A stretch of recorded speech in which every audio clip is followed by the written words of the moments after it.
আমি কে, আমি কি এটা জানার জন্য আমার কাজ দেখতে হবে।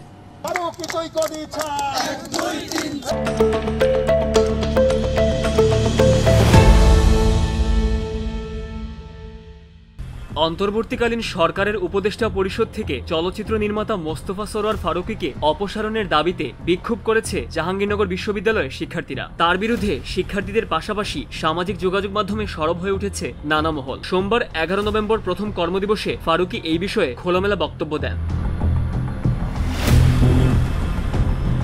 ফারুকী জানান, সামাজিক যোগাযোগ মাধ্যমে প্রত্যেকে তার মতামত প্রকাশ করতে পারেন, এটার উত্তর দেওয়ার প্রয়োজন আমার নেই। আমি উপদেষ্টা হব কি হব না সে বিষয়ে গতকাল 10 নভেম্বর সকাল পর্যন্ত আমি না ছিলাম, কিন্তু মিস্টার ইউনূসের সঙ্গে কাজ করা লোভনীয় বিষয়। আমার অনেক আগে থেকেই তার সঙ্গে কাজ করার সম্পর্ক রয়েছে, তার কাজ সম্পর্কে আমার ধারণা রয়েছে, তাই আমি সম্মতি দিয়েছি। কারণ ভবিষ্যতে নতুন প্রজন্ম সংস্কৃতি মন্ত্রণালয়ের দুটি সুবিধা ভোগ করলে আমি গর্ববোধ করব।